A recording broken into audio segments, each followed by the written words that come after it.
ഭാവേച്ച ഉപലബ്ധേഹേ. ഭാവേച്ച കാരണമുള്ളപ്പോൾ, ച കാര്യരൂപം, ഉപലബ്ധേഹേ കാര്യത്തിൻ്റെ ഉത്പത്തിയും ഉള്ളതുകൊണ്ട് തന്നെ എന്ന്.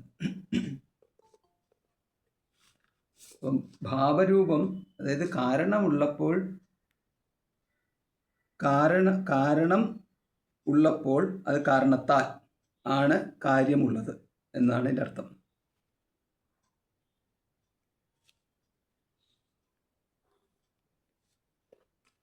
അതായത് ഒന്നെന്ന് പറയുന്ന കാര്യം. അപ്പം കാര്യവും കാരണവും തമ്മിലുള്ള അഭേദത്വമാണ് ഈ സൂത്രം കൊണ്ട് ഉദ്ദേശിക്കുന്നത്. അതായത് ഒന്നിനെ കാര്യരൂപത്തിൽ കണ്ട ഒന്നിൻ്റെ കാരണത്തെ അന്വേഷിക്കുമ്പോൾ ആ കാരണം ഈ കാര്യത്തിൽ തന്നെ കാണാൻ സാധിക്കുന്നു എന്ന്. വേറൊരു ഉദാഹരണം പറഞ്ഞു കഴിഞ്ഞാൽ,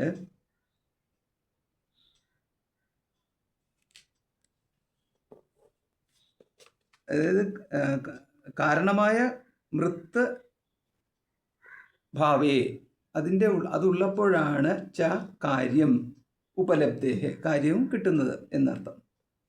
അതായത് മറ്റൊരു കാരണം, അന്യകാരണത്തെ അന്വേഷിച്ചു അന്യകാരണം കൊണ്ട് ഒന്നിൻ്റെ ഉപലബ്ധി ലഭിക്കുന്നില്ല എന്ന്. അപ്പോൾ അന്യമായിട്ടുള്ള ഒന്നിനെ അറിഞ്ഞു കഴിഞ്ഞാൽ അത് മറ്റൊന്നിനെ അറിയിക്കാൻ ലഭിക്കുവാൻ ഒന്നും സാധ്യമല്ല. ഈ അർത്ഥമാണ് ഇവിടെ കാണുന്നത്.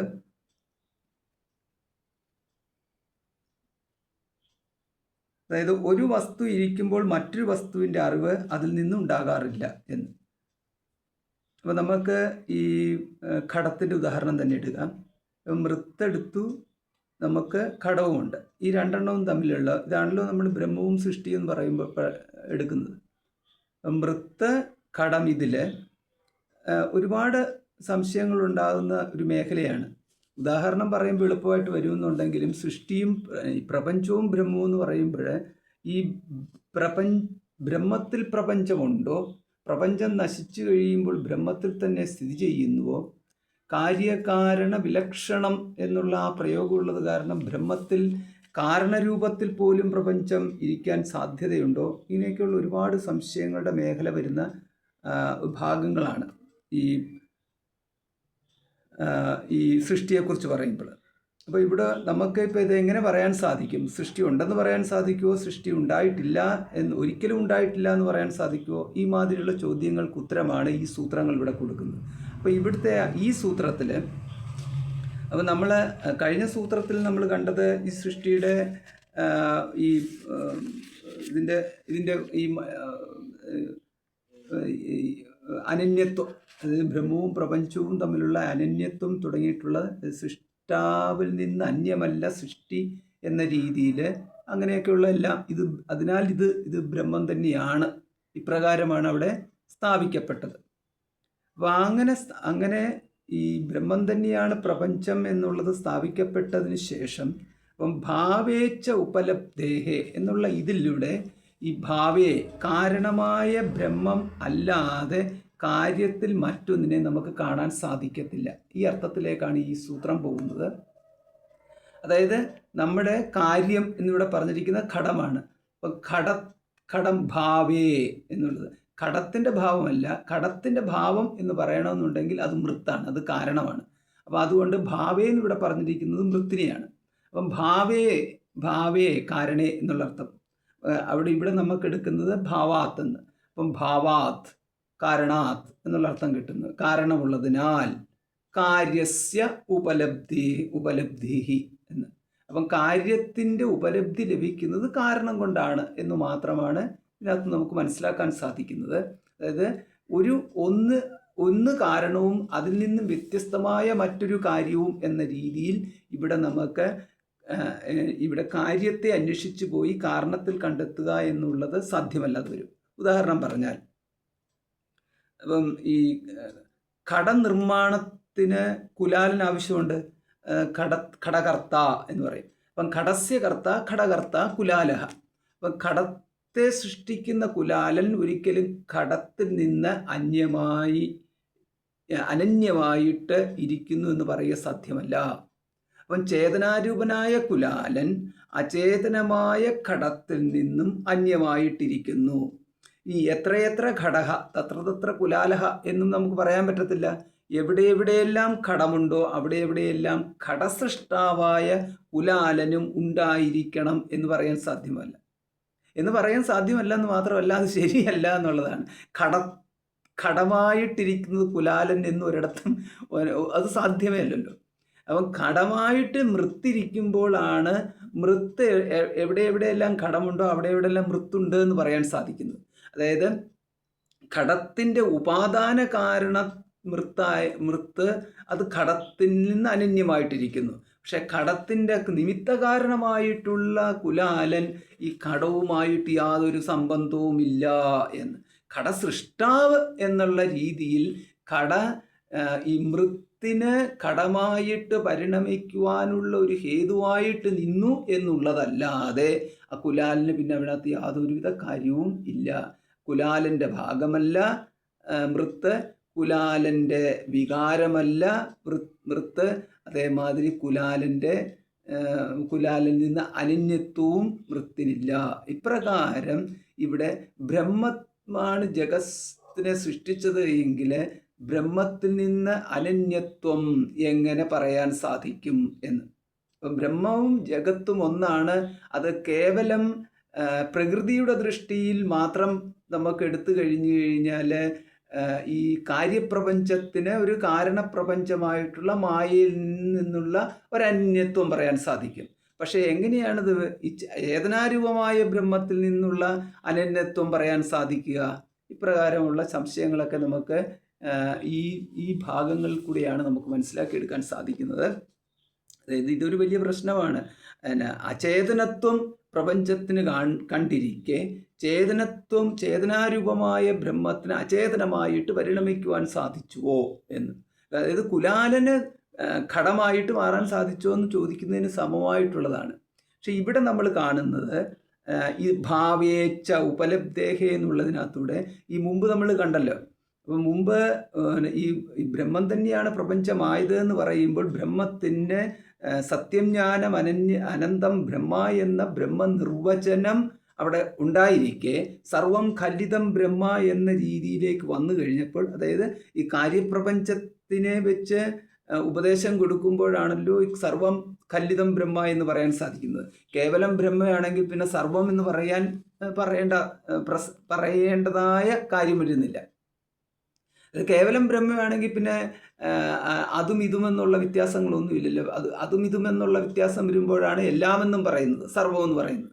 അപ്പം സർവം കല്ലിതം ബ്രഹ്മ എന്ന് പറയുമ്പോൾ പ്രപഞ്ചത്തിൻ്റെ, അതായത് ജാഗ്രത് ലോകത്തിലെ ഗുരു ശിഷ്യ സംവാദത്തിലാണ്, അല്ലെങ്കിൽ അതിന് സമാനമായിട്ടുള്ളൊരു സാഹചര്യത്തിലാണ് ഇതെല്ലാം ബ്രഹ്മമാണ് എന്നുള്ള പ്രസ്താവന വരുന്നത്. അപ്പോൾ ഇതെല്ലാം എന്ന് പറയണമെന്നുണ്ടെങ്കിൽ ഇതിൻ്റെ അസ്തിത്വത്തെ അംഗീകരിക്കണം എന്ന്. അപ്പം ബ്രഹ്മം, ചേതനമായ ബ്രഹ്മവും അചേതനമായ പ്രപഞ്ചവും ആയിട്ട് ഉള്ള ബന്ധം.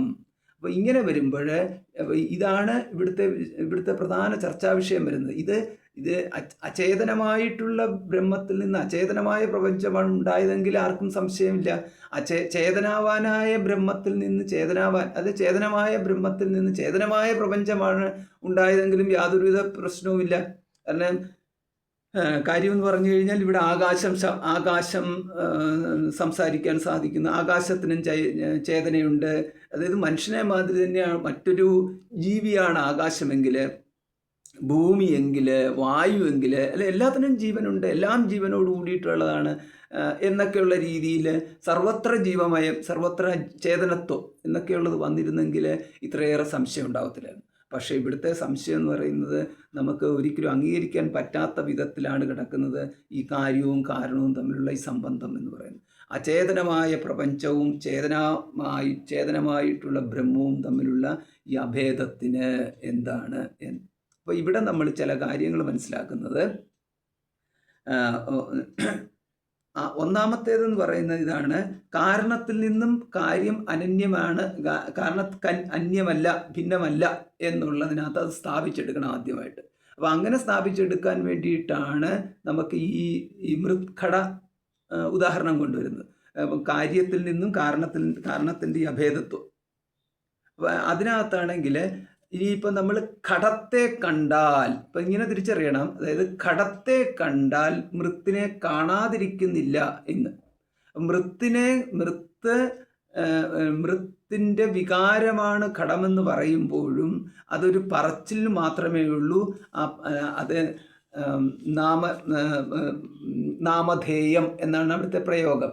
മൃത്തികേത്യവ സത്യം എന്നുള്ളത് അതൊരു പേര് മാത്രമാണ്, അല്ലാതെ യഥാർത്ഥത്തിൽ അവിടെ ഒരു രൂപം എന്ന് പറയുന്ന ഒരു വ്യത്യസ്തത എന്ന് പറയുന്നത് അവിടെ ഉണ്ടാകുന്നില്ല എന്ന്. അപ്പോൾ രൂപം എന്ന് പറഞ്ഞാൽ ഒരു ആകാരം, കേവലം ഒരു ആകാരത്തിലാണ് അത് നിൽക്കുന്നത്.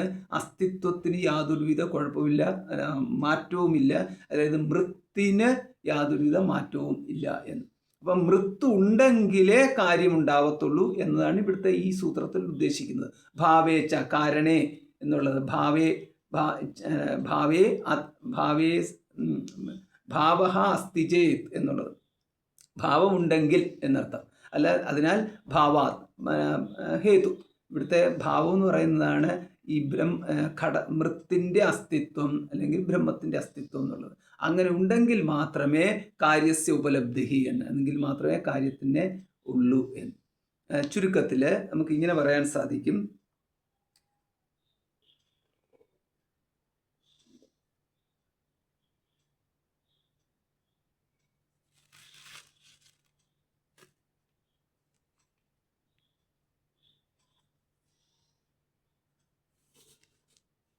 അതായത് കാര്യവും കാരണവും ഒന്ന് തന്നെ എന്ന പ്രത്യക്ഷത്തിൽ നമുക്കിതിനെ അറിയാൻ സാധിക്കുന്നു. അതായത് നമ്മൾ ഇവിടെ ഈ കാര്യരൂപമായ ഘടത്തിനെ കണ്ടുകൊണ്ട് കാരണമായ മൃത്തിനെ അനുമാനിക്കുകയാണോ എന്നുള്ളത്, അല്ലെങ്കിൽ മറ്റേതെങ്കിലും വിധത്തിൽ മറ്റൊരു പ്രമാണത്താൽ സിദ്ധിക്കപ്പെട്ടതായിട്ട് കാരണരൂപമായ മൃത്ത് ഇങ്ങനെ എടുത്തൂടെ?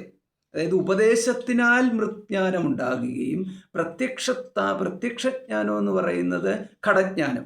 അപ്പം ഘടജ്ഞാനവും മൃജ്ഞാനവും രണ്ടാവുന്നു.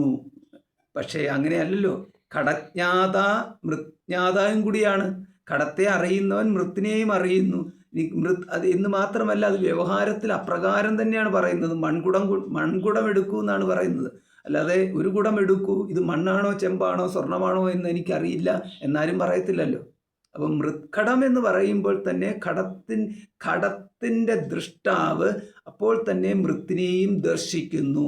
ഇത് നമുക്ക് രണ്ടും പ്രത്യക്ഷം എന്ന് തന്നെ പറയാൻ പറ്റും. അതായത് ഘടവും പ്രത്യക്ഷമാണ്, മൃത്തും പ്രത്യക്ഷമാണ് എന്ന്. അപ്പോൾ ഇപ്രകാരം നമുക്ക് അവിടെ ഈ ഘടവും മൃത്തും തമ്മിലുള്ള അഭേദത്വം അവിടെ നമുക്ക് ഈ ഉദാഹരണത്തിലൂടെ മനസ്സിലാക്കാൻ സാധിക്കും. മറ്റ് പ്രമാണത്തിൻ്റെ ആവശ്യമില്ല. അപ്പോൾ ഇവിടെ അടുത്ത ചോദ്യം വരുന്നതുകൊണ്ട് ഒരു ചോദ്യമുണ്ട്. അങ്ങനെയാണെന്നുണ്ടെങ്കിൽ ഈ ബ്രഹ്മത്തെയും പ്രപഞ്ചത്തെയും ജഡരൂപമായ പ്രപഞ്ചത്തിനെ പ്രത്യക്ഷ പ്രമാണത്തിലൂടെയാണല്ലോ അറിയുന്നത്. അങ്ങനെയാണെങ്കിൽ അതിൻ്റെ കാരണമായ ബ്രഹ്മത്തെയും പ്രത്യക്ഷ പ്രമാണത്തിലൂടെ അറിയണമല്ലോ. അങ്ങനെയും ചോദിക്കാമല്ലോ.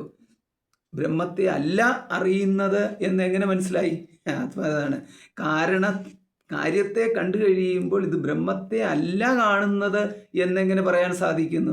ഘടത്തെ കാണുമ്പോൾ മൃത്തും കാണുന്നു എന്നതുപോലെ ബ്രഹ്മത്തെ കാണുമ്പോൾ പ്രപഞ്ചത്തെ കാണുമ്പോൾ ബ്രഹ്മത്തിനെ അല്ല കാണുന്നത് എന്ന് ഒരിടത്തും പറഞ്ഞിട്ടില്ല എന്ന്. നിങ്ങൾ ബ്രഹ്മത്തെ കാണുന്നില്ല എന്നൊരിക്കലും പറയത്തില്ല. അങ്ങനെ പറഞ്ഞിരുന്നു എന്നുണ്ടെങ്കിൽ സർവം കല്ലിതം ബ്രഹ്മ എന്ന് പറയുക സാധ്യമല്ല എന്ന്. അപ്പം സർവം കല്ലിതം ബ്രഹ്മ പറയുമ്പോൾ യാതൊന്ന് കാൺമതത് നാരായണ പ്രതിമ എന്ന് പറഞ്ഞതിന് സമമായിട്ടുള്ള പ്രയോഗമാണ്. നമ്മൾ കാണുമ്പോൾ പ്രത്യക്ഷത്തിൽ തന്നെ ഉള്ളത് അത് ബ്രഹ്മമാണ്. പ്രത്യക്ഷത്തിൽ കാണുന്നത് ബ്രഹ്മമാണ്. അതായത് ഇന്ദ്രിയ പ്രത്യക്ഷമായിട്ടുള്ളതും ബ്രഹ്മം തന്നെയാണ്. എങ്കിൽ മാത്രമേ ഈ കാര്യകാരണ അഭേദത്വം ഉണ്ട് എന്ന് പറയാൻ സാധ്യമാവത്തുള്ളൂ. അല്ലാതെ അത് ജ്ഞാനത്തിലാണ് അതിൻ്റെ വ്യത്യാസം കിടക്കുന്നത്. അപ്പം നമുക്ക് പ്രത്യക്ഷത്തിൽ പ്രപഞ്ചത്തെ കാണുന്നു, ബ്രഹ്മത്തെ കാണാൻ സാധിക്കത്തില്ല എന്നുള്ളത് നാമരൂപ ഗുണദോഷവർജിതം ബ്രഹ്മ എന്ന നിർവചനം ഉള്ളത് കൊണ്ടാണ്. അപ്പം ഘടത്തിന് മൃത്തിന് സമാനമായിട്ടുള്ളതല്ല ഇവിടുത്തെ മൃത്ത് കാര്യകാരണം ഒരേ അസ്തിത്വത്തിൻ്റെ ഒരേ തലത്തിൽ നിൽക്കുന്നവയാണ് മൃത്തും ഘടവും. അതിന് ഇവിടെയാണെന്നുണ്ടെങ്കിൽ നമുക്ക് പ്രത്യക്ഷത്തിൽ പ്രപഞ്ചം നിൽക്കുന്നു. പക്ഷെ അതായത് പ്രത്യക്ഷ ജ്ഞാനത്തിന് ഹേതുവായിട്ടുള്ള ഇന്ദ്രിയങ്ങൾക്ക് പ്രകാശിക്കത്തക്ക വിധത്തിൽ മാത്രമേ പ്രപഞ്ചം നിൽക്കുന്നുള്ളൂ. അതേസമയം ഇന്ദ്രിയങ്ങൾക്ക് പ്രകാശിക്കുന്ന വിധത്തിലല്ല, ഇന്ദ്രിയങ്ങളാൽ പ്രകാശിക്കപ്പെടുന്ന വിധത്തിലല്ല ബ്രഹ്മസ്വരൂപം. കാരണം ബ്രഹ്മത്തിൻ്റെ നിർവചനം കിടക്കുന്നത് നാമരൂപ പരിച്ഛിന്നത്വം ബ്രഹ്മത്തിനില്ല, പകരം നാമരൂപ രാഹിത്യം എന്നുള്ളതാണ്.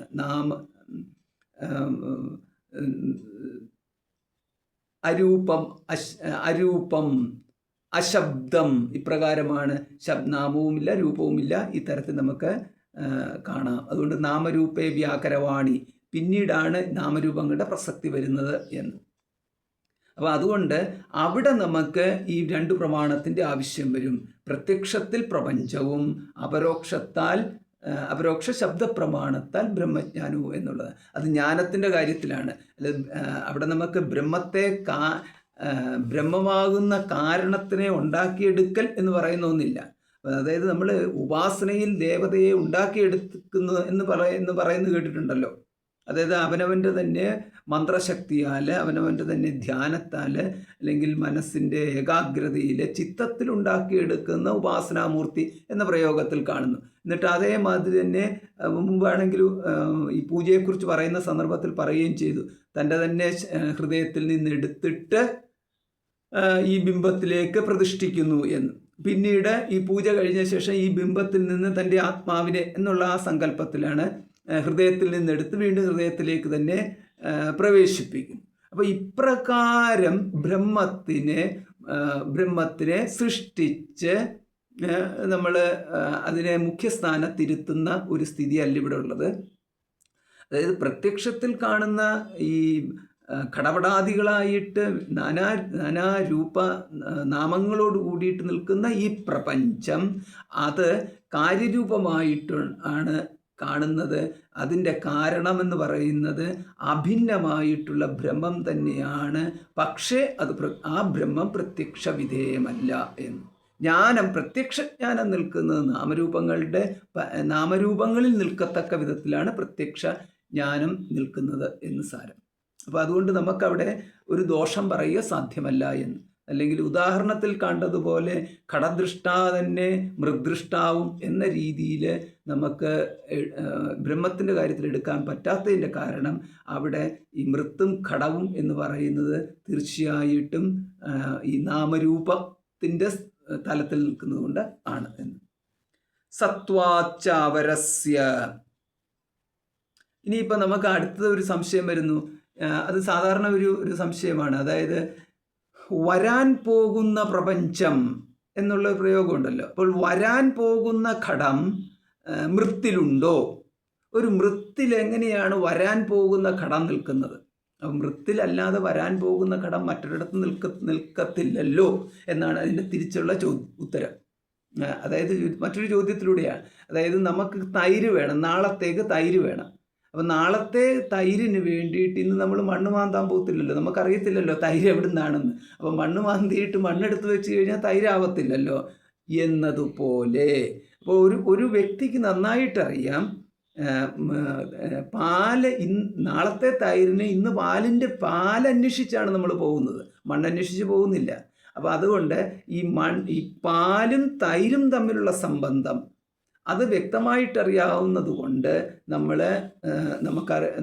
പാലിൻ്റെ പിന്നാലെ പോകത്തുള്ളൂ, മൃത്തിൻ്റെ പിന്നാലെ പോകത്തില്ല എന്ന്.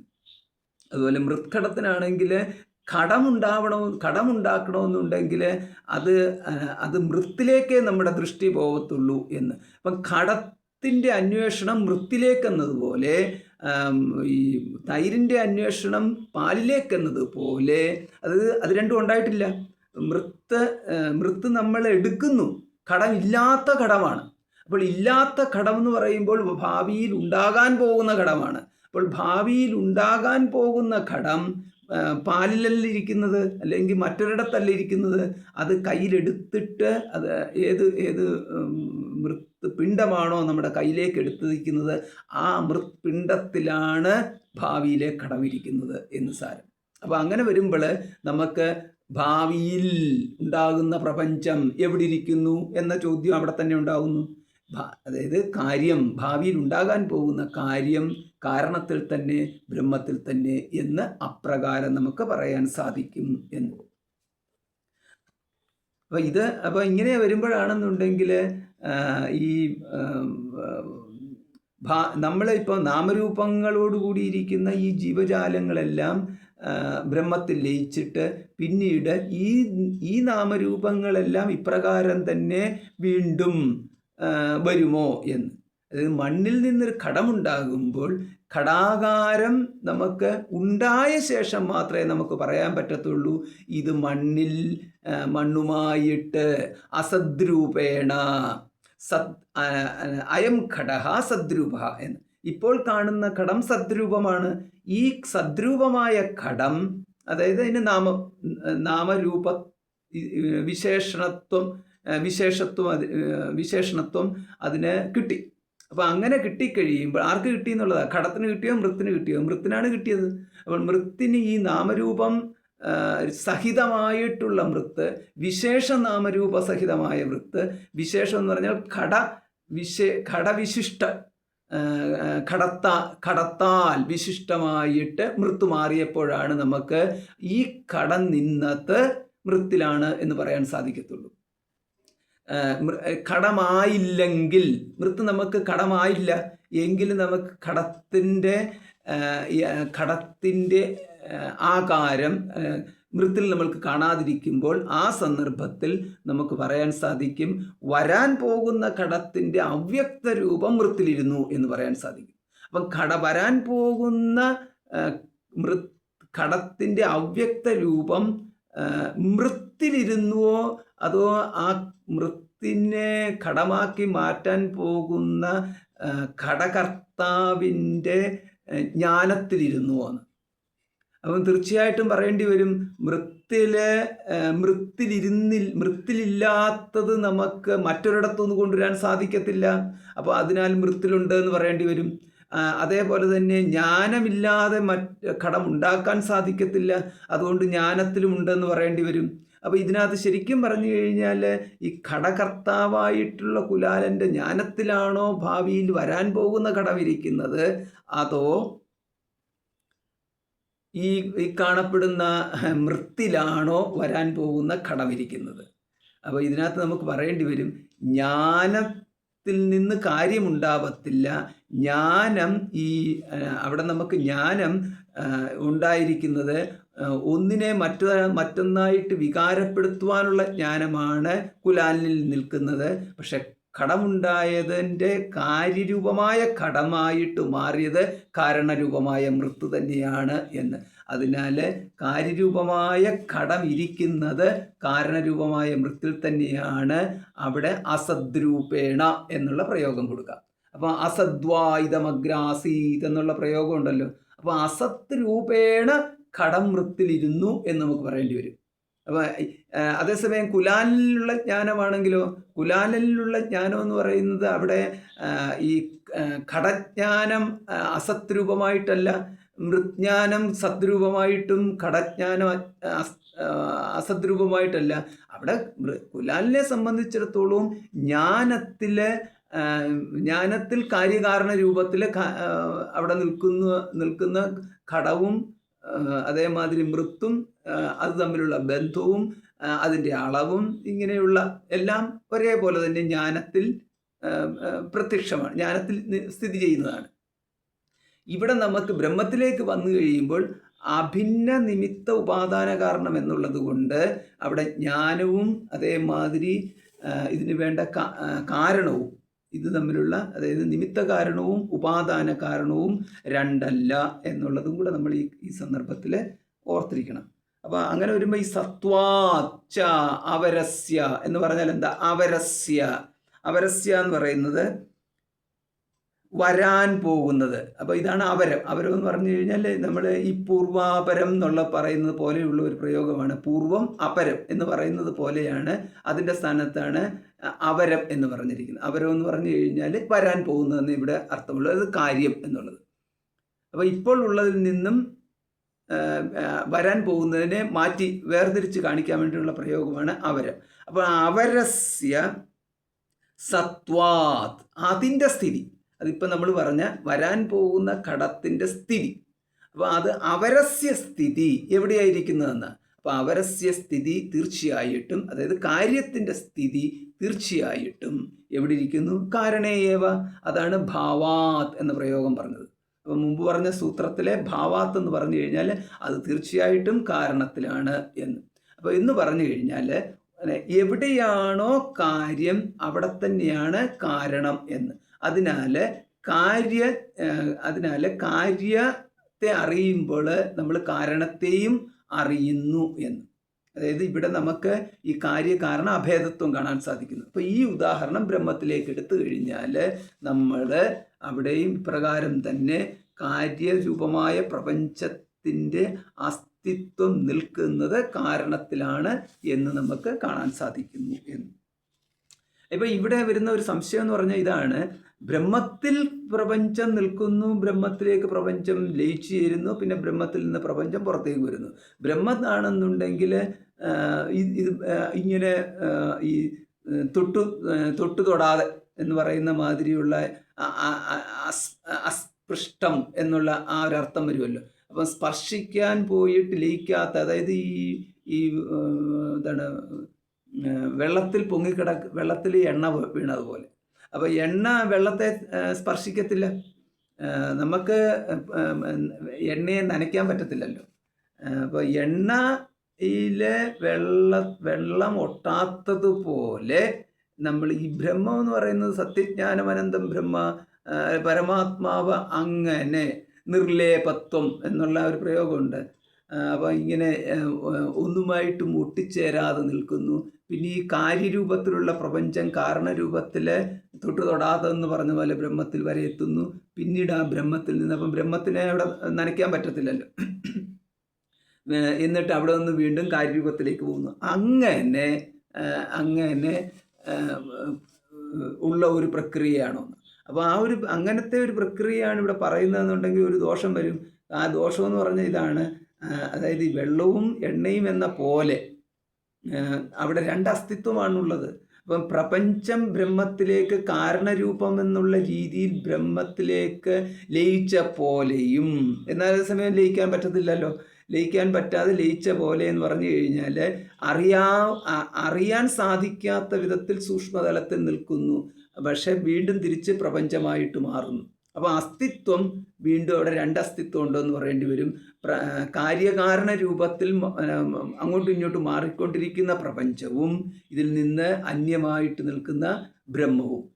ഈ ഒരു തത്വം അംഗീകരിച്ചു കഴിഞ്ഞാൽ പിന്നെ ബ്രഹ്മസൂത്രത്തിൻ്റെ ചിന്തകളുടെയും ഇത്രയും സൂത്രങ്ങളുടെയും ഒന്നും ആവശ്യമില്ല. അപ്പോൾ പിന്നെ ദ്വൈതമായി. പക്ഷെ അങ്ങനെയല്ലല്ലോ. ഇവിടെ എന്ന് പറഞ്ഞു കഴിഞ്ഞാൽ ഏറ്റവും വലിയ നമുക്ക് മനസ്സിലാക്കി എടുക്കാൻ പ്രയാസകരമായിട്ടുള്ളൊരു കാര്യമാണ് ഈ കാണുന്നത് ബ്രഹ്മമാണ് എന്നും ഇതിൻ്റെ കാരണത്തിലേക്ക് മടങ്ങിക്കഴിഞ്ഞാൽ ബ്രഹ്മത്തിലേക്ക് തന്നെ മടങ്ങുന്നു എന്നും. അപ്പോൾ അങ്ങനെ വന്നു കഴിഞ്ഞാൽ ഈ ബ്രഹ്മത്തിൻ്റെ നിർഗുണത്വവും പ്രപഞ്ചത്തിൻ്റെ സഗുണത്വവും, അപ്പം പ്രപഞ്ചത്തിൻ്റെ സഗുണത്തെ നിലനിർത്തിക്കൊണ്ടാണ് ഈ കാരണത്തിലേക്ക് മടങ്ങുക എന്ന് പറഞ്ഞിരിക്കുന്ന പ്രയോഗമുണ്ടല്ലോ. അപ്പോൾ ഇവിടെ പ്രപഞ്ചത്തിൻ്റെ സഗുണത്വം കാരണത്തിലേക്ക് മടങ്ങുമ്പോൾ നിലനിൽക്കുമോ എന്ന്.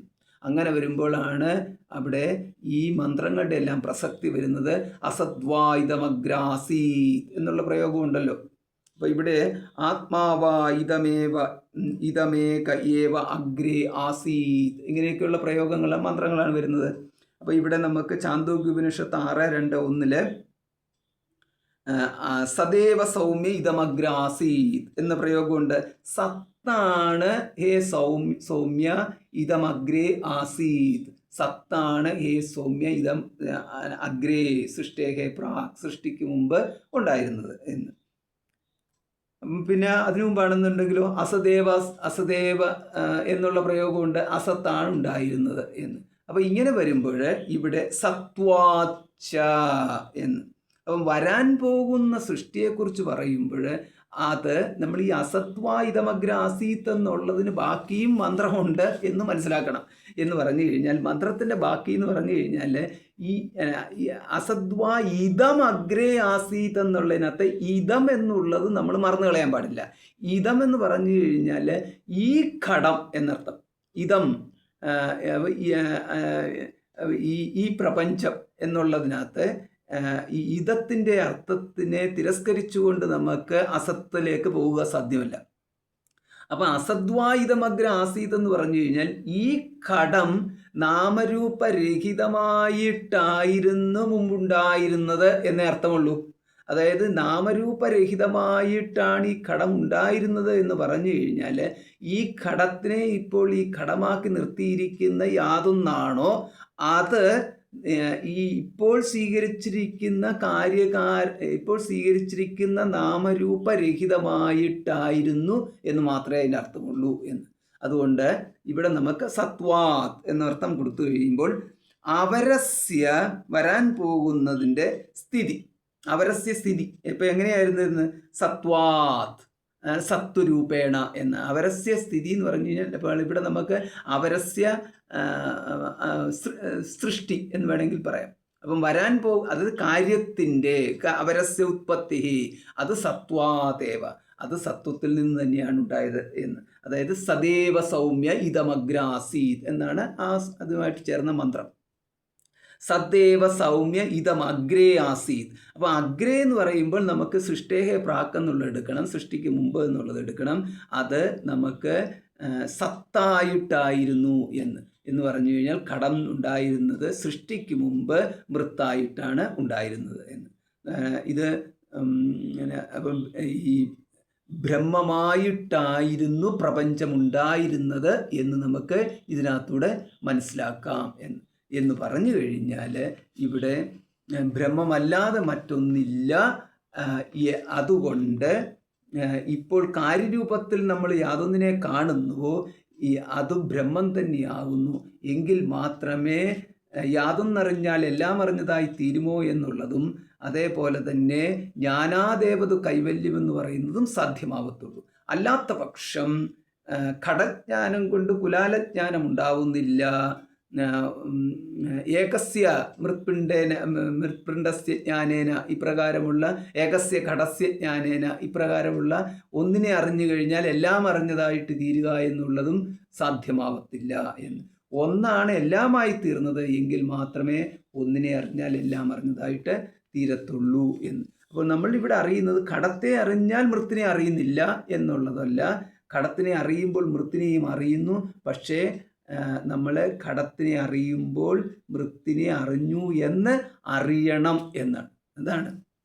അപ്പം നമുക്ക് അറിവില്ലാഞ്ഞിട്ടല്ല, പക്ഷേ ഘടത്തിനെ കാണുമ്പോൾ മൃത്തിനെയും അറിയുന്നു എന്ന് നമ്മൾ അറിയണം. അപ്പം അതേമാതിരി തന്നെ ഇവിടെയും ബ്രഹ്മത്തിനെ ആണ് അറിയുന്നത്, അല്ലാതെ നാമരൂപങ്ങൾ എന്ന് പറയുന്ന സ്വതന്ത്ര അസ്തിത്വമുള്ള ഒന്നിനെ അല്ല എന്ന്.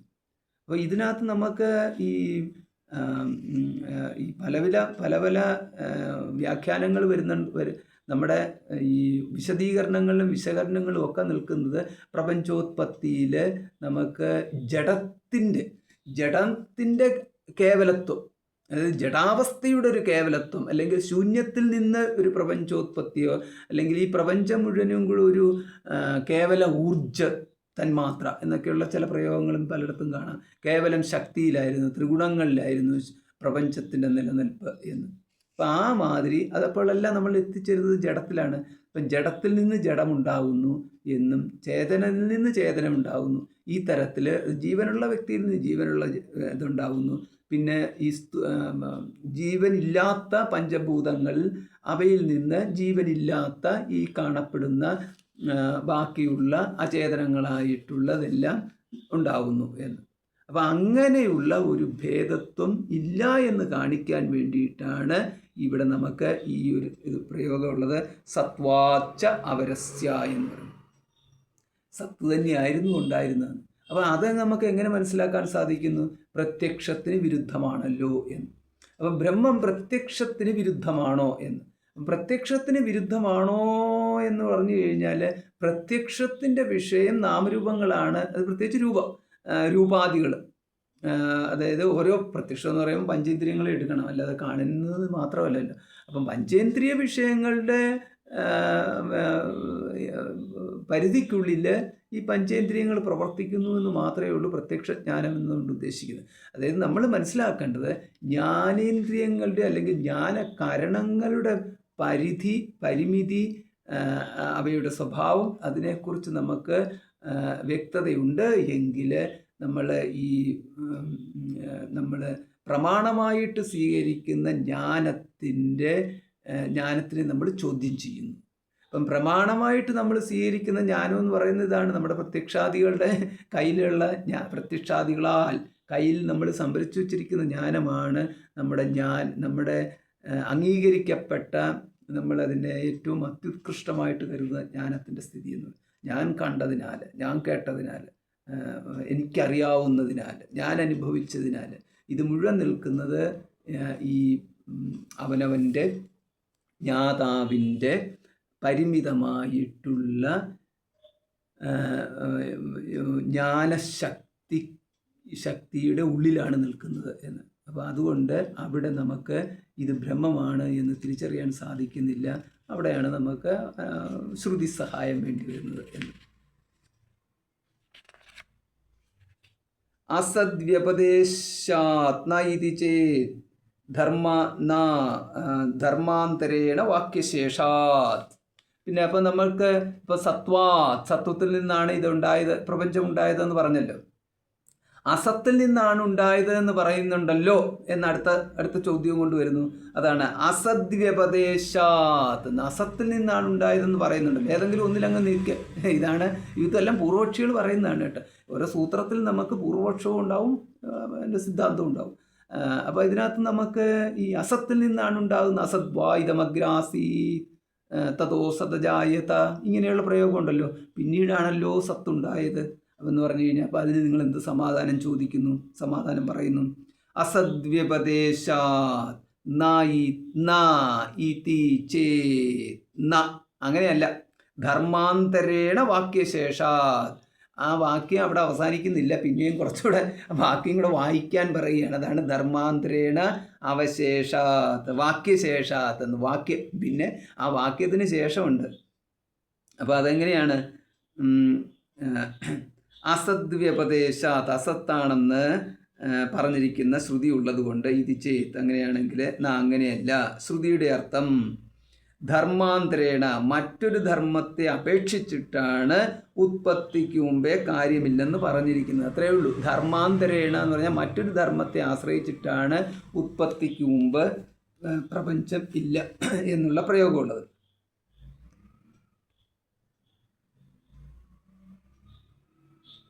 അപ്പോൾ അതെങ്ങനെയാണ്? തത് സദാസീത് എന്നുള്ളത്. അപ്പോൾ അവിടെ നമുക്ക് ഈ അസദ്വായുധമഗ്ര ആസീത് എന്ന് പറയുമ്പോൾ ഇതം എന്നിവിടെ പറയണമെന്നുണ്ടെങ്കിൽ ഒരു കാര്യം ഉണ്ടാവണം. ഈ നമുക്കെന്തെങ്കിലും ഒന്ന് സൃഷ്ടിക്ക് മുമ്പ് ഇത് അസത്തായിരുന്നു എന്ന് പറയുമ്പോൾ ഇതിൻ്റെ അസ്തിത്വം എന്നുള്ളത് സ്ഥാപിച്ച ശേഷം മാത്രമേ ഇത് എങ്ങനെയായിരുന്നു ഉണ്ടായിരുന്നതെന്ന് പറയാൻ പറ്റത്തുള്ളൂ. അപ്പോൾ അവിടെ നമുക്ക് അസ്തിത്വമുള്ളതിനെ വെച്ചുകൊണ്ട് മാത്രമേ പൂർവ്വത്തിലേക്ക് പോകാൻ സാധിക്കുന്നുള്ളൂ എന്ന്. ഇല്ലാത്ത പ്രപഞ്ചം അസത്തായിട്ടായിരുന്നു മുമ്പുണ്ടായിരുന്നത്, അല്ലെങ്കിൽ സത്തായിട്ടാണ് ഉണ്ടായിരുന്നത് എന്ന് പറയുന്നതിന് കാര്യമില്ലല്ലോ. അപ്പോൾ ഉള്ള ഘടം സത്തായിട്ടായിരുന്നോ അസത്തായിട്ടായിരുന്നോ മുമ്പുണ്ടായിരുന്നത് എന്ന് പറഞ്ഞു കഴിഞ്ഞാൽ നമുക്ക് ഉള്ള ഘടം, ഇതിനെ നമ്മൾ ഈ ഘടം എപ്രകാരമാണോ ഇപ്പോൾ ഉള്ളത് അത്, അപ്പോൾ അതാണ് ഇപ്പോൾ ഉള്ളതുപോലെ തന്നെയാണ് ഇത് അതായത് കാര്യരൂപമായിട്ട് തന്നെ ഇത് കാരണത്തിലുണ്ടായിരുന്നു എന്ന് പറയുക സാധ്യമല്ല.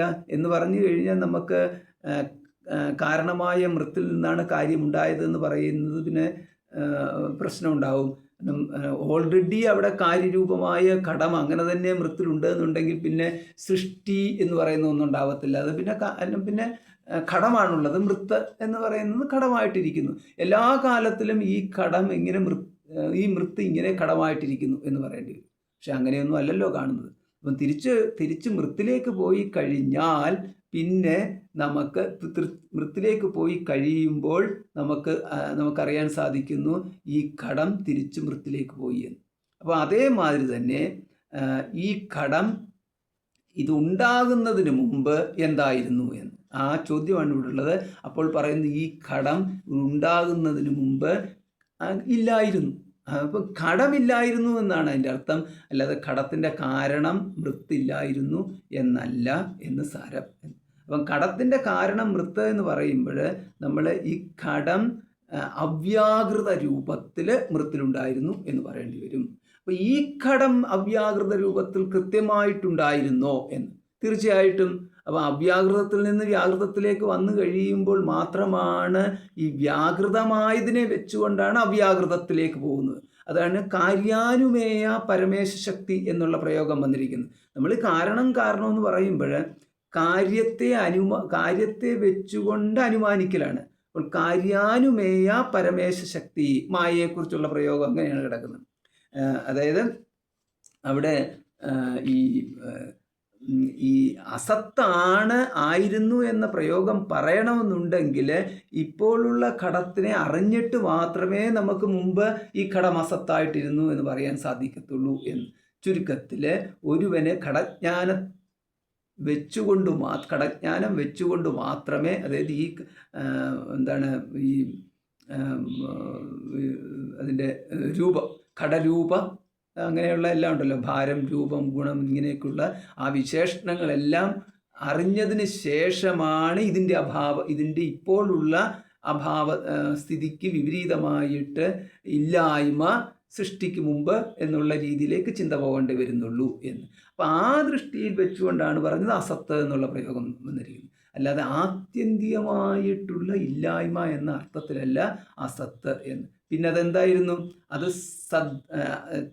തത് അതായത് തത് എന്ന് പറഞ്ഞിരിക്കുന്ന കാര്യപ്രപഞ്ചം അല്ലെങ്കിൽ ഘടം സദാസീത് എന്ന്, അത് സത്തായിരുന്നു എന്ന് പറഞ്ഞു കഴിഞ്ഞാൽ ഇവിടെ നമുക്ക് ഉദാഹരണത്തിൽ മൃത്തും ഘടം എന്നുള്ളത് മാത്രം എടുത്താൽ മതി, കുലാലിനെ കൊണ്ടുവരേണ്ട കാര്യമില്ല.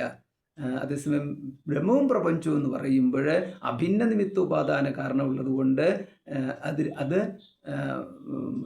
ഈ ബ്രഹ്മം തന്നെ ആയിരുന്നു എന്ന്. പിന്നെ നമുക്ക് അങ്ങനെയാണെങ്കിൽ ബ്രഹ്മത്തിൽ എല്ലാ കാലവും പ്രപഞ്ചമുണ്ടോ എന്നുള്ളത്, കാര്യരൂപത്തിലോ കാരണരൂപത്തിലോ എല്ലാ കാലത്തിലും പ്രപഞ്ചമുണ്ടോ? അപ്പം അങ്ങനെ വരുമ്പോൾ യാതൊരുവനാണോ കാര്യപ്രപഞ്ചമുള്ളത് അവനെ സംബന്ധിച്ചിടത്തോളം ആണ് മുമ്പ് ബ്രഹ്മത്തിൽ പ്രപഞ്ചം മുമ്പ് കാരണരൂപത്തിലുണ്ടായിരുന്നു എന്നുള്ളത് പറയേണ്ടി വരുന്നത്. അപ്പോഴാണ് അത് കാരണം എന്നുള്ള ബ്രഹ്മത്തിന് കാരണം എന്നുള്ള സ്ഥാനം കിട്ടുകയും ചെയ്യുന്നത്. അപ്പോൾ അവന് ശരിക്കും പറഞ്ഞു കഴിഞ്ഞാൽ ആർക്കാണ് പ്രപഞ്ചമുള്ളത്? ബദ്ധനായിട്ടുള്ള ജീവാത്മത്വമുള്ള ഒരുവനെ മാത്രമാണ് ഈ പ്രപഞ്ചമുള്ളത്. അതായത് ഭോക്താവിനെന്നർത്ഥം. അപ്പം ഭോക്താവിന് മാത്രമേ പ്രപഞ്ചമുള്ളൂ. അഭോക്താവ് എന്ന് പറഞ്ഞു കഴിഞ്ഞാൽ അഭോക്ത സമം ബ്രഹ്മമാണ്. ഭോക്താവാണ് ഈ പ്രപഞ്ചത്തിൻ്റെ ഭോക്താവ് എന്ന് പറയുന്നതാണ് ജീവൻ.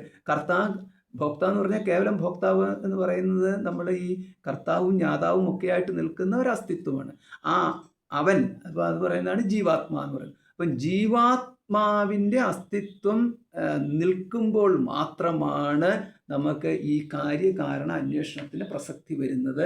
അപ്പോൾ മാത്രമാണ് ഈ പ്രപഞ്ചത്തെ അതായത് ഞാനുണ്ടല്ലോ, അപ്പം ഞാനുണ്ടല്ലോ, അതിനാൽ എൻ്റെ കാരണം എന്താണ്, ഇതാണ് അന്വേഷണം. അതിനു വേണ്ടിയിട്ടാണ് നമ്മൾ ഈ പ്രപഞ്ചത്തിൻ്റെ അന്വേഷണത്തിലേക്ക് നീളുന്നത്. ഞാനുണ്ടല്ലോ, എൻ്റെ കാരണം എന്താണെന്നുള്ള അന്വേഷണമാണ്. അപ്പോൾ അതുകൊണ്ടാണ് അവനവൻ്റെ അസ്തിത്വം അന്വേഷിക്കാൻ പോകുമ്പോൾ അവനവൻ്റെ അസ്തിത്വത്തിന് കണ്ണടച്ചുള്ളിലേക്ക് നോക്കിയാൽ മതി എന്ന് പറഞ്ഞു കഴിഞ്ഞാൽ, കണ്ണടച്ചുള്ളിലേക്ക് നോക്കിക്കഴിയുമ്പോൾ അത് നമ്മൾ ഓരോന്നിനെ വിട്ട് കളഞ്ഞിട്ട് എവിടം വരെ പോകാനാണ്. പക്ഷേ ഈ വിട്ട് കളഞ്ഞതിൻ്റെ മുഴുവൻ അസ്തിത്വം നിൽക്കുന്നത് എവിടെയാണ്, അത് എങ്ങനെയാണ് ഇത് തമ്മിലുള്ള സംബന്ധമുണ്ടായത്, അതറിയാണ്ട് പോയി കഴിഞ്ഞാൽ നമുക്ക് പ്രശ്നങ്ങളുണ്ടാവും.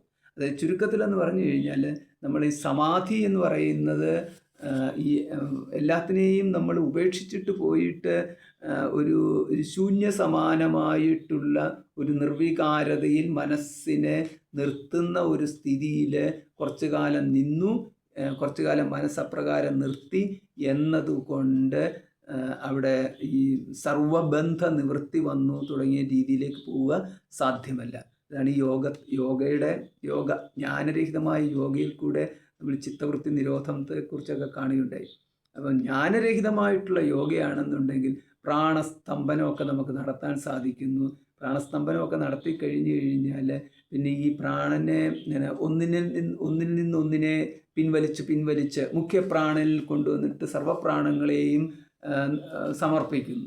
അവസാനം പ്രാണങ്ങളുടെ ഈ ഇന്ദ്രിയങ്ങളുമായിട്ടുള്ള സംബന്ധങ്ങൾ വിട്ടു, അതായത് ശരീരത്തിൻ്റെ സർവകോശങ്ങളിൽ നിന്നും പ്രാണനെ ഉപസംഹരിച്ചിട്ട് ഹൃദയത്തിൽ പ്രതിഷ്ഠിച്ചു. ഇങ്ങനെയൊക്കെയുള്ള പ്രയോഗങ്ങളൊക്കെ പറയുന്നു കേട്ടിട്ടുണ്ട്. അപ്പോൾ ഇങ്ങനെയൊക്കെ ചെയ്തു കഴിഞ്ഞാൽ പിന്നീട് നമ്മൾ പറയും ജീവച്ഛവം എന്നൊക്കെയുള്ള പ്രയോഗമുണ്ടല്ലോ. ജീവനുണ്ട്, അതേസമയം യാതൊരുവിധ ചേഷ്ടകളും സാധ്യമല്ലാത്ത പോലെ ബാഹ്യവ്യാപാരങ്ങളൊന്നും അറിയാതെ പുറത്തെന്താണ് നടക്കുന്നതെന്നോ അകത്തെന്താണ് നടക്കുന്നത്, ആ ശരീരത്തിൻ്റെ ഉള്ളിൽ എന്താണ് നടക്കുന്നത് അവിടെയൊന്നുമില്ല, മനസ്സിനുള്ളിൽ എന്താണ് നടക്കുന്നത് മനസ്സെന്ന് പറയുന്നതുമില്ല, പിന്നെ പുറത്തെന്താ നടക്കുന്നത് അറിയാൻ ഇന്ദ്രിയങ്ങളുമില്ല. പിന്നെ ഇപ്പോൾ എന്താണ് ഉറങ്ങിയാണോ എന്ന് ചോദിച്ചു കഴിഞ്ഞാൽ ഉറങ്ങുകയാണെന്ന് പറയാൻ സാധിക്കത്തില്ല. കാരണം ഉറക്കത്തിനാണെന്നുണ്ടെങ്കിൽ ഒരു എന്തെങ്കിലുമൊക്കെയുള്ള ലക്ഷണങ്ങൾ കാണിക്കണമല്ലോ. അതേസമയം മരിച്ചോ എന്ന് പറഞ്ഞു കഴിഞ്ഞാൽ അതും പറയാൻ പറ്റത്തില്ല. അപ്പോൾ ഇപ്രകാരമുള്ള ഒരു സമാധിയിൽ ഇരുന്നു എന്നത് ഇവിടെ മുക്തിക്ക് ഹേതുവായിട്ട് മാറുന്നു എന്ന് ചിലരുടെ വിചാരമുണ്ടെങ്കിൽ യോഗത്തിനെക്കുറിച്ച് പറഞ്ഞു. യോഗത്തിന് ജഡസമാധി എന്ന് പറയുന്ന സ്ഥാനം വരെ നമുക്ക് എത്താൻ സാധിക്കത്തുള്ളൂ. അത് ജ്ഞാനസമാധി, ജ്ഞാനത്തിലേക്ക് എത്തത്തില്ല എന്ന്. അപ്പോൾ അങ്ങനെ വന്നു കഴിഞ്ഞാൽ ആ പ്രാരബ്ധം അനുഭവിച്ച് തീരുന്നത് ദേഹം പതിക്കുന്നിടം വരെയുള്ള ഒരു പ്രാരബ്ധം അനുഭവിച്ച് തീരത്തക്ക വിധത്തിൽ അപ്രകാരമുള്ള സമാധിയിൽ അങ്ങനെ ഇരിക്കാം എന്നുള്ളതല്ലാണ്ട് അതിനുശേഷം പിന്നീടെന്ന് പറഞ്ഞു കഴിഞ്ഞാൽ വീണ്ടും ദേഹം അങ്ങോട്ട് മാറിക്കഴിഞ്ഞാൽ വീണ്ടും അത് ഈ അവ്യക്തത്തിലേക്ക് പോയിട്ട് തിരിച്ചു വരുമ്പോൾ ആ മറ്റൊരു വ്യക്തിയായിട്ട് മാത്രമേ തിരിച്ചു വരാൻ സാധിക്കത്തുള്ളൂ. ആ വ്യക്തി വന്നു കഴിഞ്ഞാൽ വീണ്ടും എല്ലാം ആദ്യം തൊട്ട് തന്നെ തുടങ്ങണം എന്ന്. അപ്പോൾ അതുകൊണ്ട് ഭഗവാൻ ഗീതയിൽ നിന്ന് അത് തന്നെയാണ് പറഞ്ഞിരിക്കുന്നത്. അതായത് ഈ യോഗഭ്രഷ്ട തിരിച്ചു വന്നു കഴിഞ്ഞാൽ ശുചീനാം ശ്രീമതാം ഗേഹേ യോഗഭ്രഷ്ടോ വിജായത്തെ. അപ്പോൾ നമ്മൾ നേരത്തെ എന്തെങ്കിലുമൊക്കെ കരുതി വെച്ചിട്ടുണ്ടെങ്കിൽ അതും കൊണ്ടുവരുന്നു. അപ്പോൾ അവിടെ നമ്മൾ ജ്ഞാനം നേടിയിട്ടുണ്ടെങ്കിൽ, ഈശ്വരാനുഗ്രഹം നേടിയിട്ടുണ്ടെങ്കിൽ വീണ്ടും നമ്മൾ ഈശ്വരാനുഗ്രഹത്തോടു കൂടി തുടരാൻ സാധിക്കുന്നു. അതല്ല നമ്മൾ ഈ മറ്റേതെങ്കിലും തരത്തിലുള്ള ഇപ്പം രജോഗുണ സ്വഭാവത്തെ ആർജിച്ചിട്ടാണ് നമ്മൾ ഈ ജന്മത്തിൽ കൂടുതൽ ആർജിച്ചു വെച്ചിട്ടുണ്ടെങ്കിൽ തിരിച്ചു വന്നു കഴിയുമ്പോൾ ആ രജോഗുണ സ്വഭാവത്തിനനുസരിച്ച് ജീവിക്കാൻ വേണ്ടുന്ന സാഹചര്യം നമുക്ക് കിട്ടുന്നു. അങ്ങനെ കിട്ടുന്നതിന് നമ്മൾ ഭഗവാൻ അവർക്ക് അങ്ങനെ കൊടുത്തതാണ് എന്ന് ഉപചാരപൂർവ്വം പറയുന്നു എന്ന് മാത്രം. അപ്പം ചിലർ ഭഗവാനെക്കുറിച്ച് അംഗീകരിച്ചാലും അംഗീകരിച്ചില്ലെങ്കിലും അവർക്ക് ആ തരത്തിൽ മാത്രമേ അത് കിട്ടത്തുള്ളൂ എന്ന്. അങ്ങനെ കിട്ടുന്ന നിയമത്തിനെ നയിക്കുന്ന നിയാമകനാണ് ഭഗവാൻ എന്ന് മാത്രം. അത് ഭഗവാൻ എന്ന് പറയുന്ന ഒരു വ്യക്തിയാണ് അല്ല എന്നുള്ളത് നമുക്ക് വ്യക്തമായിട്ട് അറിയാവുന്ന സ്ഥിതിക്ക് എന്താണോ നിയമം ആ നിയമത്തിനൊരു നിയാമകനുണ്ട് എന്ന സങ്കല്പത്തിലാണ് നമ്മളിവിടെ ഭഗവാൻ എന്നുള്ള പ്രയോഗം നടത്തിയിരിക്കുന്നത്.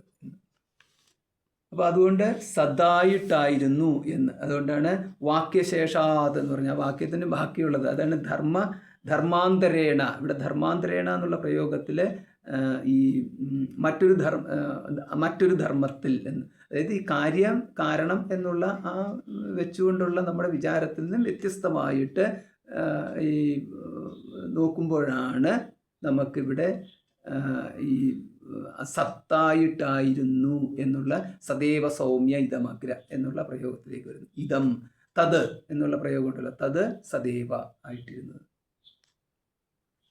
യുക്തേഹേ ശബ്ദാന്തരാച്ച. ഇനി യുക്തി വെച്ച് നോക്കിക്കഴിഞ്ഞാലും അങ്ങനെ തന്നെയല്ല കിട്ടുന്നത്. ശബ്ദാന്തരം എന്ന് പറഞ്ഞിരിക്കുന്ന ശബ്ദം എന്ന് പറയുന്ന വേദത്തിനെയാണ്. അതായത് ശ്രുതിപ്രമാണം. ശബ്ദം ശ്രുതിപ്രമാണം എന്ന് പറഞ്ഞാൽ ഉപനിഷത്ത് വാക്യം. ശബ്ദാന്തരാത്ത് എന്ന് പറഞ്ഞു കഴിഞ്ഞാൽ മറ്റ് ശ്രുതികൾ എടുത്താലും എന്ന് കിട്ടുന്നു. അപ്പോൾ മറ്റ് ശ്രുതികൾ എടുത്താൽ ഇത് തന്നെയാണ് പറഞ്ഞിരിക്കുന്നത്. എന്താണ്? ഈ കാര്യവും കാരണവും തമ്മിലുള്ള ബന്ധത്തെയാണ് അവിടെയും പറഞ്ഞിരിക്കുന്നത്. അതായത് അസത്തിലേക്ക് അസദ്വായുധമഗ്ര ആസീത് എന്ന പ്രയോഗത്തിൽ മുമ്പ് അസത്തായിരുന്നു എന്നുള്ളത് പറഞ്ഞു കഴിഞ്ഞാൽ ആത്യന്തികമായ അസത്ത് എന്നുള്ള അർത്ഥത്തിലല്ല പറഞ്ഞിരിക്കുന്നത്. ഇതമെന്നുള്ളത് കൊണ്ട് ഇത് ഇപ്പോൾ ഉള്ളതുപോലെ അല്ല അപ്പോൾ ഉണ്ടായിരുന്നത് എന്ന് മാത്രമേ അതിനർത്ഥമുള്ളൂ എന്ന് മറ്റു ശ്രുതികളിലുമുണ്ട്. പിന്നെ യുക്തേശ്ച, യുക്തി നോക്കിയാലും അങ്ങനെ തന്നെ. എന്താണ് ഇപ്പോഴത്തെ യുക്തി? എന്താ യുക്തി എന്ന് പറഞ്ഞാൽ ഇങ്ങനെയാണ്, നമുക്ക് കടമാഗ്രഹിക്കുന്നവൻ പാല് മേടിക്കാൻ പോകത്തില്ലല്ലോ എന്ന് പറഞ്ഞു കഴിഞ്ഞാൽ തൈരാഗ്രഹിക്കുന്നവൻ മണ്ണ് കിളയ്ക്കാൻ പോകത്തില്ല എന്ന്. അപ്പോൾ ഒന്നും മറ്റുമായിട്ടുള്ള സംബന്ധം വ്യക്തമായിട്ട് അറിയാവുന്നത് കൊണ്ടാണ് തൈര് വേണ്ടുന്നവൻ പാലിന് പോകുന്നു. കാരണം പാലാണ് തൈരാകുന്നത് എന്ന് നമുക്ക് അറിയാൻ സാധിക്കുന്നത്. അപ്പം പലപ്പോഴും പാലിൽ നിന്നാണ് തൈരുണ്ടാകുന്നതെന്ന് പറഞ്ഞു കഴിഞ്ഞാൽ പാലായിട്ട് തന്നെ നിൽക്കുകയും അതിൽ നിന്ന് കുറച്ച് തൈര് അത് നിമിത്തമായിട്ട് കുറച്ച് തൈരുണ്ടായി പുറത്തേക്ക് പോവുകയും ചെയ്യുന്നു. അങ്ങനെയല്ലല്ലോ, പാലാണ് തൈരാകുന്നത്, അത്രയേ ഉള്ളൂ, സിമ്പിൾ. അതേമാതിരിയാണ് മൃത്താണ് ഘടമാവുന്നത്, മൃത്തിൽ നിന്ന് ഘടമുണ്ടാകുന്നു എന്നുള്ള പ്രയോഗങ്ങളും പറച്ചിലുകളൊക്കെ നമ്മൾ ഉണ്ടെങ്കിലും മൃത്താണ് ഘടമെന്ന് ആകുന്നത് എന്ന്. അപ്പോൾ ഇതാണ് നമ്മുടെ ഇതേമാതിരിയാണ് ഇവിടെ ബ്രഹ്മത്തിൽ നിന്നാണ് പ്രപഞ്ചം ഉണ്ടായതെന്നുള്ള പ്രയോഗം ഉണ്ടെങ്കിലും അത് പ്രയോഗം എന്ന് പറഞ്ഞാൽ ബ്രഹ്മമാണ് പ്രപഞ്ചമായത്. പക്ഷേ നമ്മുടെ ബ്രഹ്മത്തിൻ്റെ നിർവചനം പ്രപഞ്ചത്തിന് യോജിക്കാത്തത് കൊണ്ട് ബ്രഹ്മമാണ് പ്രപഞ്ചം എന്ന് പറയുമ്പോൾ നമുക്കത് പറ്റത്തില്ല. അത് പറ്റത്തില്ല എന്ന് പറഞ്ഞു കഴിഞ്ഞാൽ ബ്രഹ്മം സത്യം ജ്ഞാനം അനന്തം ബ്രഹ്മമാണ്, അശബ്ദം അസ്പർശം തുടങ്ങിയിട്ടുള്ള എല്ലാമാണ് നമ്മൾ കണ്ടത്. സദേവ സൗമ്യ എന്നുള്ള രീതിയിൽ സത്ത് എന്ന് തന്നെയാണ് കണ്ടത്. അപ്പോൾ ഇതിനകത്ത് സത്ത് എന്ന് പറഞ്ഞിരിക്കുന്നത് ഒന്ന്, ജഡമെന്ന് പറയുന്നത് വിപരീതം. അപ്പോൾ അങ്ങനത്തെ ഒരു പ്രയോഗത്തിലാണ് നമുക്ക് ഈ ബ്രഹ്മത്തിൽ നിന്ന് ബ്രഹ്മമാണ് മുമ്പുണ്ടായിരുന്നതെന്ന് സമ്മതിക്കാൻ ബുദ്ധിമുട്ടുണ്ടായിരുന്നത്. അപ്പോൾ അങ്ങനെ വരുമ്പോഴാണ് യുക്തി പ്രയോഗിച്ചു കഴിഞ്ഞാൽ ഈ കാര്യവും കാരണവും തമ്മിലുള്ള അഭേദത്വം യുക്തിയിൽ കൂടെ മനസ്സിലാക്കാൻ സാധിക്കുന്നു. അപ്പോൾ ഇവിടുത്തെ യുക്തിയിൽ കൂടെ എന്ന് പറഞ്ഞു കഴിഞ്ഞാൽ നമ്മുടെ ഈ യുക്തി എപ്പോഴും പോയി നിൽക്കുന്നത് കാര്യരൂപ പ്രപഞ്ചം കാരണരൂപമായ പ്രപഞ്ചത്തിൽ നിൽക്കുന്നു എന്ന രീതിയിൽ നമ്മൾ എടുത്തു കഴിയുമ്പം നമുക്ക് യുക്തിക്ക് യോജിക്കുന്നതായിട്ട് തോന്നുന്നു. അതായത് ഇത് കാര്യപ്രപഞ്ചം ഇതിൻ്റെ ഈ തന്മാത്രകളിലേക്ക് തിരിച്ചു മടങ്ങുന്നു എന്നുള്ള രീതിയിലൊക്കെ എടുത്തു കഴിയുമ്പോൾ നമുക്ക് ശരിയെന്ന് തോന്നുന്നു. അല്ലെങ്കിൽ ത്രിഗുണം വരെ എത്തിച്ചു കഴിഞ്ഞാൽ ത്രിഗുണാത്മികമായ ത്രിഗുണത്തിലെത്തി മായയിൽ അവസാനിപ്പിച്ചു, എന്നാലും വിരോധമില്ല. അപ്പോൾ മായയിൽ നിന്ന് പ്രപഞ്ചം ഉണ്ടായിട്ട് തിരിച്ചു വീണ്ടും മായയിലേക്ക് പോയി എന്ന് പറഞ്ഞു കഴിഞ്ഞാൽ നമുക്ക് സമ്മതമാണ് എന്ന് നമ്മൾ വേണമെങ്കിൽ പറഞ്ഞെന്ന് വരും. കാരണം അതിനകത്തൊരു യുക്തിയുള്ള പോലെ തോന്നും. കാരണം മായ ജഡമാണ്, പ്രപഞ്ചം ജഡമാണ്, ജഡമായ പ്രപഞ്ചത്തിൽ ഇങ്ങനെ. പക്ഷേ ഇതിനകത്ത് ഈ ബ്രഹ്മത്തിൽ നിന്നാണ്, ബ്രഹ്മമാണ് എന്നുള്ള ജന്മാദ്യസ്യ യതഃ എന്ന് പറഞ്ഞിരിക്കുന്നതിനകത്ത് ഒന്നാമത്തെ സൂത്രം അങ്ങനെ തന്നെയാണ് നമ്മൾ പഠിച്ചത്. രണ്ടാമത്തെ സൂത്രം ജന്മാദ്യസ്യ യതഃ എന്നാണ് പറഞ്ഞത്. ജന്മാദി, ഈ ജന്മം തുടങ്ങിയവ ഏതിൽ നിന്നാണോ എന്ന് പറഞ്ഞാൽ ഈ പ്രപഞ്ചത്തിൻ്റെ ജന്മം തുടങ്ങിയവ ഏതിൽ നിന്നാണോ അതാണ് ബ്രഹ്മം എന്നാണ് പറഞ്ഞത്. അത് മായയെന്നല്ലല്ലോ പറഞ്ഞത്. അപ്പോൾ അങ്ങനെ വരുമ്പോഴാണ് നമ്മുടെ പ്രശ്നം ഉണ്ടാകുന്നത് എന്ന്. അപ്പോൾ നമുക്ക് മറ്റ് ശ്രുതി എന്ന് പറഞ്ഞിരിക്കുന്നത് എന്താണ്? അതിനൊരു ഉദാഹരണം പറയാമോ? അതിനൊരു ശ്രുതി എന്ന് പറഞ്ഞു കഴിഞ്ഞപ്പോൾ ഒരു ശ്രുതി വേണമെങ്കിൽ ഇതെടുക്കാം നമുക്ക്. ഈ ഇതിനകത്ത് 252-ാമത്തെ പേജിൽ, അതായത് ഈ പണ്ഡിറ്റ് പി ഗോപാലൻ നായരുടെ ഈ ടെക്സ്റ്റിനകത്ത് 252-ാമത്തെ പേജിൽ അന്നേന സൗമ്യ ശൃംഗേനാപോ മൂലം അന്നിച്ച ഭിഹി സൗമ്യ ശൃംഗേന തേജോ മൂലം അന്നിച്ച തേജസ്സോ സൗമ്യ ശൃംഗേന സന്മൂലം അന്നിച്ച. ഇപ്രകാരം ഛാന്തോഗ്യം 6:3-4 ഹേ സൗമ്യ, അന്നമാകുന്ന ശൃംഗത്തിനാൽ, ഇപ്പോൾ കാര്യമാകുന്ന ലിംഗത്തിൽ നിന്ന് അന്നമാകുന്ന കാര്യത്തിൻ്റെ ലക്ഷണം ജലമാകുന്ന കാരണത്തെ എന്ന് അറിയണം എന്ന്. അതായത് നമ്മൾ ഈ പഞ്ചഭൂതങ്ങളുടെ ഈ ക്രമത്തിൽ ഇങ്ങോട്ട് വന്ന ക്രമത്തിനെ നേരെ തിരിച്ച് പുറമോട്ട് പോകുന്നതാണ് ഇവിടെ. ജലമാകുന്ന കാര്യലക്ഷണത്താൽ തേജസ്സാകുന്ന കാരണത്തെ അറിയണം. അന്നത്തിൻ്റെ കാരണം ജലമാണെന്നും അന്നം എന്ന് പറയുന്നത് ഭൂമിയാണ്, ഭൂമിയുടെ കാരണം ജലമാണെന്നും ജലത്തിൻ്റെ കാരണം അഗ്നിയാണെന്നും. അപ്പോൾ ഇങ്ങനെ നമുക്ക് ഈ കാര്യവും കാരണത്തിൻ്റെയും കാര്യത്തിൻ്റെ അന്വേഷണം കാരണത്തിലെത്തുന്നു എന്ന്. അപ്പം ഈ കാര്യരൂപമായിരിക്കുന്ന പൃഥിവി അസദ്വാ ഇതമഗ്രേ ആസീത് എന്നുള്ള പ്രയോഗം എടുത്തു നോക്കിക്കേ. അപ്പോൾ സദ്രൂപമായ പൃഥിവി അസദ്രൂപമായിട്ട് എവിടെ ഇരുന്നു എന്നാണ്. എവിടെ ഇരുന്നു എന്ന് പറഞ്ഞു കഴിഞ്ഞാൽ കാരണമായിട്ടുള്ള ജലത്തിൽ എന്ന് നമുക്കവിടെ പറയേണ്ടി വരും. പിന്നെ ഇപ്പോൾ സദ്രൂപമായിട്ടുള്ള ജലം അസദ്രൂപമാകുമ്പോൾ, അതായത് ഇതിൻ്റെ വിലയം പ്രാപിച്ചു കഴിഞ്ഞാൽ നാമരൂപങ്ങൾ നാമരൂപേ വിഹായ എന്നൊക്കെയുള്ള പ്രയോഗമുണ്ടല്ലോ. ഈ ജലം നാമരൂപത്തെ ഉപേക്ഷിച്ചാൽ എങ്ങോട്ട് പോകാനാ? അത് അതിൻ്റെ കാരണമായ അഗ്നിയിലേക്കല്ലേ പോവുക. അപ്പോൾ അഗ്നേരാപഹ അഭ്യ പൃഥിവി എന്നുള്ള പ്രയോഗമാണ് കിടക്കുന്നത്. അപ്പോൾ അഗ്നിയിലേക്ക് പോകുന്നു. അപ്പോൾ അഗ്നിയിലേക്ക് പോകുമ്പോൾ സദ്രൂപമായിരിക്കുന്ന, സത്ത് എന്ന് പറയുന്ന നാമരൂപം, സദ്രൂപമായിരിക്കുന്ന ജലം അസത്വാ ഇതമഗ്ര ആസീത് എന്ന് അവിടെയും പറയേണ്ടി വരും നമുക്ക്. കാരണം അതിപ്പോൾ എന്ന് പറഞ്ഞു കഴിഞ്ഞാൽ ഈ അഗ്നിയാണുള്ളത്. അപ്പോൾ അഗ്നിയിൽ ഈ ജലം എന്തായിട്ടായിരുന്നു ഉണ്ടായിരുന്നത്? അസത്തായിട്ടായിരുന്നു ഉണ്ടായിരുന്നത് എന്ന് പറഞ്ഞാൽ ഇല്ലാത്തതായിട്ടായിരുന്നു എന്നുള്ളതിനകത്ത് അസത്ത് എന്ന് പറഞ്ഞു കഴിഞ്ഞാൽ അവിടെ ഈ നാമരൂപ വിശിഷ്ടത്വം, അവിടെ ജലമെന്ന നാമരൂപ വിശിഷ്ടത്വം അഗ്നിയിൽ അസത്തായിട്ടായിരുന്നു എന്ന് മാത്രമേ അർത്ഥമെടുക്കേണ്ടതുള്ളൂ. ആത്യന്തികമായിട്ട് ഈ വരാൻ പോകുന്ന കാര്യത്തിൻ്റെ അഭാവമായിരുന്നു എന്ന് നമുക്ക് പറയുക സാധ്യമല്ല എന്ന്. അസ്തിത്വമായിട്ട് തന്നെയാണ് ഉണ്ടായിരുന്നത്. ആ അസ്തിത്വം എന്ന് പറയുന്നത് ജലത്തിൻ്റെ അസ്തിത്വമായിട്ട് എന്താണോ ഉള്ളത്, ആ അസ്തിത്വം അഗ്നിയുടെ അസ്തിത്വമാണ് ജലത്തിൻ്റെ അസ്തിത്വമായിട്ട് മാറിയത്. ഇപ്രകാരം നമ്മൾ കാണണം എന്ന്. തേജസ സൗമ്യ ശൃംഗേന സന്മൂലം അന്വിച്ച, ഇപ്രകാരം കാര്യലക്ഷണത്താൽ സത്താകുന്ന കാരണത്തെ വിചാരം ചെയ്തറിഞ്ഞുകൊള്ളൂ എന്ന്. അപ്പം ഇങ്ങനെയുള്ള ശ്രുതിവാക്യങ്ങൾ വേറെയും ഉണ്ടെന്നുള്ളതാണ്. ശബ്ദാന്തരാച്ച എന്ന്. പിന്നെയോ പടവച്ച, ഇനി ഘടം ഘടം ഘടം എന്ന് പറഞ്ഞിട്ട് ഉദാഹരണത്തിന് അതുകൊണ്ട് മനസ്സിലായില്ലെങ്കിൽ വേറൊരു ഉദാഹരണം പറഞ്ഞു. പടവത്ത് എന്ന്. പടം എന്ന് പറഞ്ഞാൽ വസ്ത്രം. സംസ്കൃതത്തിൽ പടം എന്ന് പറയുന്ന വസ്ത്രമായതുകൊണ്ട് അതാണ് ഇവിടെ പറഞ്ഞിരിക്കുന്ന പടവച്ച എന്ന്. അല്ലെങ്കിൽ നമ്മൾ ഈ അതെന്താണെന്ന് ഡിക്ഷണറി നോക്കും. പടവച്ച അതെന്താണെന്ന്. പടവത്ത് ച എന്നർത്ഥം. പടവത്ത് എന്ന് പറഞ്ഞാൽ പടം, വസ്ത്രം, വസ്ത്രത്തെ പോലെ. ഇവിടെ എന്താ വസ്ത്രത്തെ പോലെ? വസ്ത്രത്തെ പോലെ എന്ന് പറഞ്ഞു കഴിഞ്ഞാൽ നൂല് ആണ്. നൂലല്ലാതെ മറ്റൊന്നില്ല. നൂലല്ലാതെ മറ്റൊന്നില്ല വസ്ത്രത്തിൽ എന്ന്. അങ്ങനെയാണെങ്കിൽ വസ്ത്രം എന്താണ്? വസ്ത്രം എന്ന് പറയുന്നത് നാമരൂപം മാത്രമാണ് എന്ന് സാരം. യഥാച പ്രാണാതി. ഇനി വസ്ത്രത്തിൻ്റെ കാര്യം എടുത്തു കഴിയുമ്പോൾ നൂലല്ലാണ്ട് വേറൊന്നുമില്ലല്ലോ. അപ്പോൾ നമ്മൾ ശരിക്കും പറഞ്ഞു കഴിഞ്ഞാൽ ഒരു പിടി നൂലിതാ എന്ന് പറഞ്ഞു കഴിഞ്ഞാൽ അതുകൊണ്ട് ആരും വസ്ത്രം തരുന്നില്ലല്ലോ. എന്നാൽ ഒരു വസ്ത്രം എടുത്തു കഴിഞ്ഞാലോ, വസ്ത്രം എടുത്തതിന് ശേഷം പറയുകയാണ്, ഈ നൂലെല്ലാം ഒരു എന്താണ് ഒരു നമുക്ക് ഒരു കമ്പിൽ ചുറ്റാൻ പറ്റുന്നില്ലല്ലോ എന്ന് പറയുന്നത് പോലെ.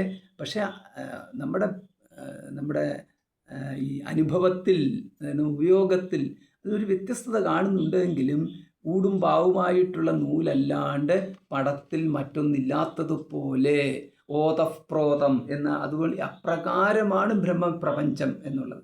അപ്പം ഇതേമാതിരി തന്നെ നീ ഉദാഹരണം പോരെങ്കിൽ ഒരു ഉദാഹരണം നമ്മൾ എടുത്തോളാൻ. അതെന്താ പറയണേ? യഥാച പ്രാണാദി, പ്രാണനെ പോലെ. എന്താ പ്രാണനെ പോലെ പറഞ്ഞത്? അപ്പം പ്രാണനെ പോലെ എന്ന് പറഞ്ഞു കഴിഞ്ഞാൽ പ്രാണാദികൾ, പ്രാണൻ തുടങ്ങിയവ എപ്രകാരമോ, അതായത് നമ്മൾ യോഗ ചെയ്യുന്ന ആളിനെ കുറിച്ച് പറഞ്ഞല്ലോ. അപ്പോൾ ഇദ്ദേഹം ഈ യോഗ കൊണ്ട് പ്രാണങ്ങളെ ഒന്നിനെ മറ്റൊന്നിലേക്ക് ഉപസംഹരിച്ചു. അങ്ങനെ ഉപസംഹരിച്ച് കഴിയുമ്പോൾ ഇപ്പോൾ പ്രാണൻ, അപാനൻ, ഉദാനൻ, സമാനൻ, ഇങ്ങനെയുള്ള പ്രാണന്മാരെല്ലാവരും ഉണ്ടല്ലോ. അപ്പോൾ ഇവരിൽ ഓരോരുത്തർക്കും ഓരോ പ്രവർത്തനമാണുള്ളത്. പക്ഷേ യോഗയിലൂടെ ഇവരെ ഈ പ്രാണനങ്ങളെ മുഴുവൻ ഉപസംഹരിച്ചിട്ട് മുഖ്യപ്രാണനിൽ മാത്രമാണ് നിർത്തി. അപ്പോൾ അങ്ങനെ നിർത്തിക്കഴിഞ്ഞാൽ അപ്പോൾ ഇയാൾ ജീവിച്ചിരിക്കുന്നു എന്ന് നമുക്ക് പറയാൻ സാധിക്കുന്നു. ജീവിച്ചിരിക്കുന്നു എന്നല്ലാണ്ട് യാതൊരുവിധ വ്യാപാരങ്ങളും ആ സന്ദർഭത്തിൽ ഇല്ല. അപ്പം പ്രാണങ്ങൾ മുഴുവൻ ഇപ്പോൾ ഇവിടെ പോയി. പ്രാണങ്ങളുടെ നാനാത്വം മുഴുവനും ഏകതയിലേക്ക്, ഏകമായ ഒറ്റ പ്രാണനിലേക്ക് ലയിച്ചു ചേർന്നു എന്ന്. അതുകൊണ്ട് പിന്നീട് ഇദ്ദേഹം ഈ പ്രാണസ്തംഭനം അല്ലെങ്കിൽ പ്രാണരോധനം എന്നൊക്കെ പറയുന്ന സ്ഥിതിയിൽ നിന്നും പ്രാണലയം എന്നൊക്കെ പറയുന്ന സ്ഥിതിയിൽ നിന്നും തിരിച്ച് വരുമ്പോൾ എന്ന്. പിന്നെ ജാഗ്രതത്തിലേക്ക് വരുന്ന ഒരു സ്ഥിതി ഉണ്ടല്ലോ. ജാഗ്രതത്തിലേക്ക് വരുമ്പോൾ മുമ്പ് ലയിച്ചിരുന്നതായ പ്രാണങ്ങൾ ഓരോന്നോരോന്നായിട്ട് പ്രാണൻ വീണ്ടും അപാനൻ വീണ്ടും പ്രവർത്തിക്കാൻ തുടങ്ങുന്നു, വ്യാനൻ വീണ്ടും പ്രവർത്തിക്കാൻ തുടങ്ങുന്നു. ഇങ്ങനെ ഓരോരോ ഇന്ദ്രിയങ്ങളിലേക്ക് അതേമാതിരി ഈ പ്രാണവ്യാപാരം നടക്കുന്നു. അത് പ്രാണൻ ദേഹം മുഴുവൻ വ്യാപരിക്കാൻ തുടങ്ങുന്നു. അപ്പോൾ ഇതിന് മുമ്പ് എവിടെയായിരുന്നു? മുമ്പ് അസത്വ എന്നുള്ള സ്ഥിതിയിലേക്ക് വന്നു. അസത്ത് എന്ന് പറഞ്ഞു കഴിഞ്ഞാൽ എന്തായിരുന്നു? അസത്ത് എന്ന് പറഞ്ഞാൽ ഇല്ലായ്മ എന്നല്ലായിരുന്നു എന്ന് സാരം. ഇതാണ് ഈ സൂത്രം. ഇതോടുകൂടിയിട്ട് ഈ അധികരണം അവസാനിച്ചു. ഓം പൂർണ്ണമദഃ പൂർണ്ണമിദം പൂർണ്ണാത് പൂർണ്ണമുദച്യതേ പൂർണ്ണസ്യ പൂർണ്ണമാദായ പൂർണ്ണമേവാവശിഷ്യതേ. ഓം ശാന്തി ശാന്തി ശാന്തി. ഹരി ഓം. ശ്രീ ഗുരുഭ്യോ നമഃ. ഹരി ഓം.